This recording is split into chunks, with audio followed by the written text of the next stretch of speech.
दिल्ली है दुनिया का सबसे प्रदूषित शहर। स्विस ग्रुप IQ एयर ने दुनिया के सबसे प्रदूषित शहरों और देशी की राजधानियों की सूची जारी कर दी है।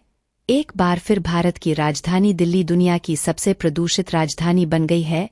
PTI द्वारा जारी की गई जानकारी के अनुसार बिहार का बेगूसराय दुनिया के सबसे प्रदूषित शहर की लिस्ट में है।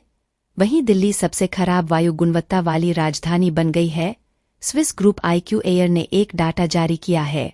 स्विस ग्रुप IQ एयर के मुताबिक औसत वार्षिक PM 2.554 माइक्रोग्राम प्रति घन मीटर के साथ भारत में 2023 में बांग्लादेश और पाकिस्तान के बाद 134 देशों में से तीसरी सबसे खराब वायु गुणवत्ता थी। स्विस संगठन IQ एयर की 2023 की रिपोर्ट में बताया गया है कि बांग्लादेश में 79.9 माइक्रोग्राम प्रति घन मीटर और पाकिस्तान में 73.7 माइक्रोग्राम प्रति घन मीटर खराब वायु गुणवत्ता रही है। वहीं दूसरी तरफ साल 2022 में भारत को औसत PM 2.5 सांद्रता 53.3 माइक्रोग्राम प्रति घन मीटर के साथ 8वें सबसे प्रदूषित देश के रूप में जगह मिली थी।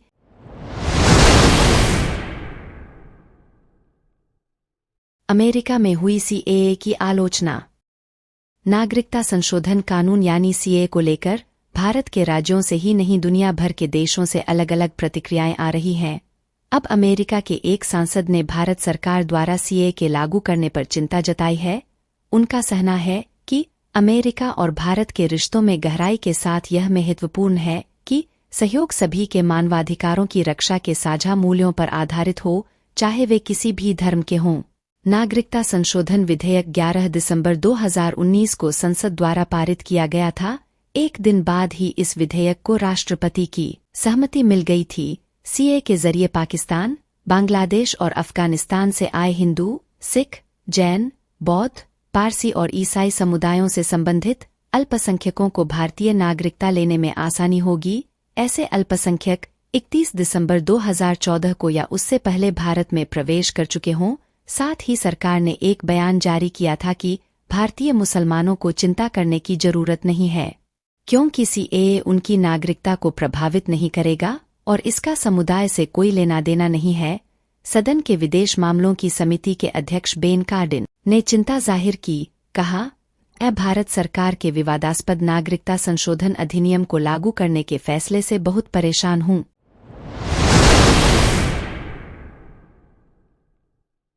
एक साथ कई टारगेट को भेज सकती है ये डिवाइस।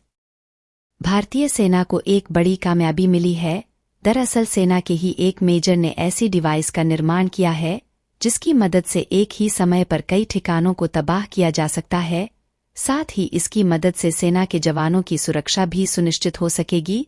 इस आविष्कार को पेटेंट भी मिल चुका है। भारतीय सेना ने बयान जारी कर इसे बड़ी उपलब्धि बताया है। भारतीय सेना ने बयान जारी कर बताया कि सेना की कॉर्प्स ऑफ इंजीनियर्स के मेजर राजप्रसाद RS ने एक ऐसा डिवाइस बनाया है जिसकी मदद से एक साथ कई लक्ष्यों को तबाह किया जा सकता है। खास बात यह है कि सेना के जवान इस वायरलेस डिवाइस की मदद से दूर से ही लक्ष्यों को तबाह कर सकते हैं। इससे उनकी सुरक्षा भी सुनिश्चित होगी। इस डिवाइस को portable multi target detonation device नाम दिया गया है।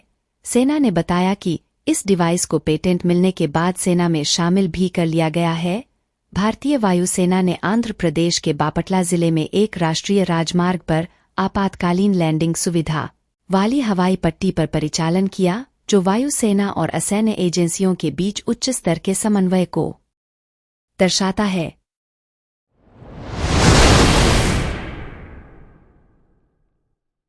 रामदेव और बालकृष्णन की मुसीबत बढ़ी। सुप्रीम कोर्ट ने आयुर्वेदिक कंपनी पतंजलि आयुर्वेद के प्रबंध निदेशक आचार्य बालकृष्ण और योग गुरु रामदेव को सुनवाई की अगली तारीख पर पेश होने के लिए कहा है।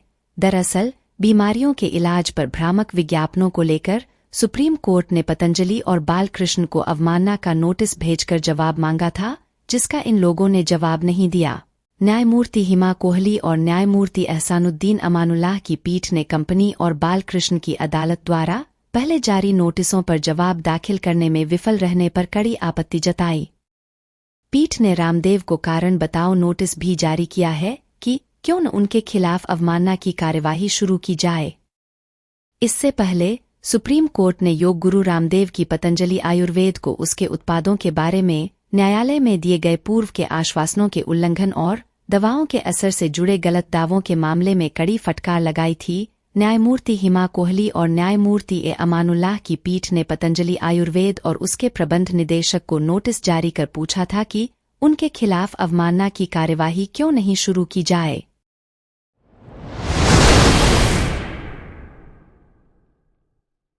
मुठभेड़ में 4 नक्सली ढेर। छत्तीसगढ़ और महाराष्ट्र बॉर्डर पर गढ़चिरौली पुलिस को बड़ी सफलता मिली है।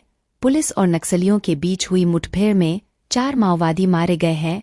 चारों माओवादी तेलंगाना स्टेट कमेटी के बताए जा रहे हैं। यह मुठभेड़ कोलामारका के जंगल में हुई। निरीक्षक शिव पाटिल ने घटना की पुष्टि की है। फिलहाल मौके पर पुलिस की टीम मौजूद है, जहां पर नक्सलियों द्वारा इस्तेमाल किए गए लांचर और बंदूकें भी बरामद हुई हैं। पुलिस ने जानकारी दी है कि सर्चिंग के दौरान और भी नक्सली लाश मिलने की संभावना है। एसपी गढ़चिरौली नीलोत्पल ने जानकारी देते हुए बताया कि गढ़चिरौली के कोलामरका पहाड़ों के पास C60 और CRPF QAT की कई टीमों के संयुक्त अभियान में 4 नक्सलियों के शव बरामद किए गए। इन नक्सलियों के पास से एक AK-47, एक कार्बाइन और 2 देशी पिस्तौल समेत नक्सली साहित्य और सामान भी बरामद हुआ है। नक्सलियों पर महाराष्ट्र सरकार ने 36 लाख रुपए का नकद इनाम घोषित कर रखा था। नक्सल विरोधी अभियान जारी है।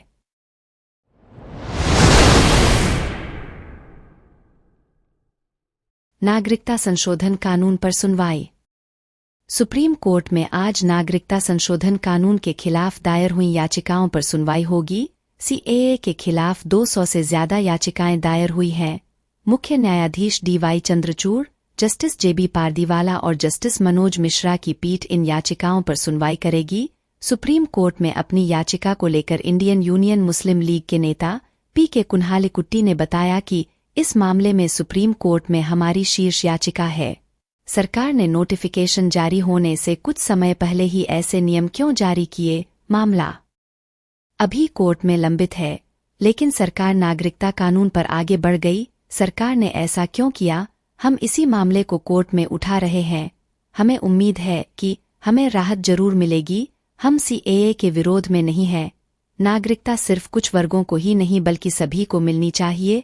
गृह मंत्रालय ने 11 मार्च को नागरिकता संशोधन कानून के नियमों को लागू करने की अधिसूचना जारी की थी। इस कानून के तहत पाकिस्तान, अफगानिस्तान और बांग्लादेश से धर्म के आधार पर उत्पीड़न झेलकर भारत आने वाले अल्पसंख्यक वर्ग के शरणार्थियों को भारत की नागरिकता देने का प्रावधान है।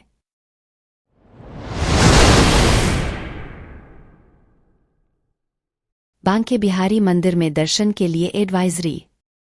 वृंदावन में बांके बिहारी मंदिर प्रबंधन ने होली को लेकर सोमवार को एडवाइजरी जारी की है।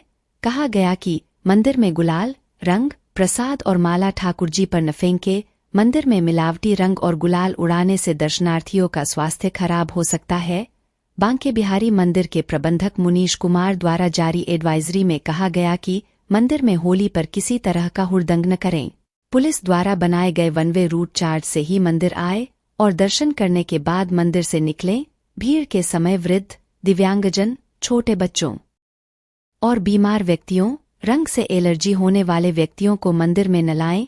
पूर्ण स्वस्थ होने पर ही श्रद्धालु मंदिर आएं। मंदिर आते समय किसी तरह का कीमती सामान अपने साथ न लाएं। मंदिर आने से पहले प्रवेश मार्गों पर बने जूतागृह, अपनी कार में और होटल में ही जूता चप्पलों को उतार कर आएं। सभी प्रवेश मार्गों पर निःशुल्क जूता चप्पल घर बने हैं। मंदिर प्रबंध ने कहा कि मंदिर में अनावश्यक रूप से खड़े न हो नहीं ठहरें।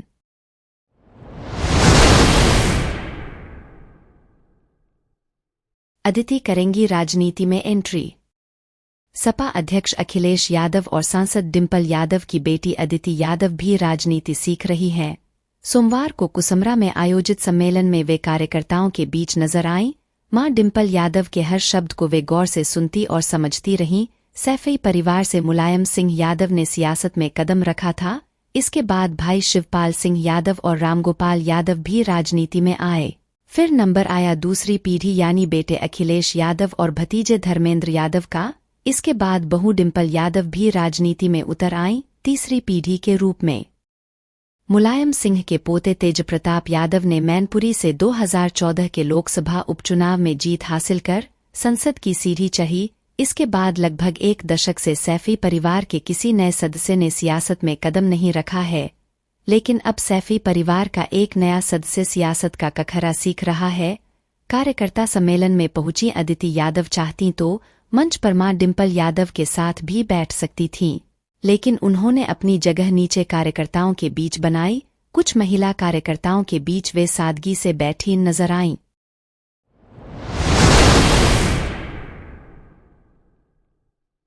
किसान योजना की 17वीं किस्त पर अपडेट। 28 फरवरी 2024 को प्रधानमंत्री नरेंद्र मोदी ने 9 करोड़ किसानों के बैंक खाते में 16वीं किस्त की राशि हस्तांतरित की।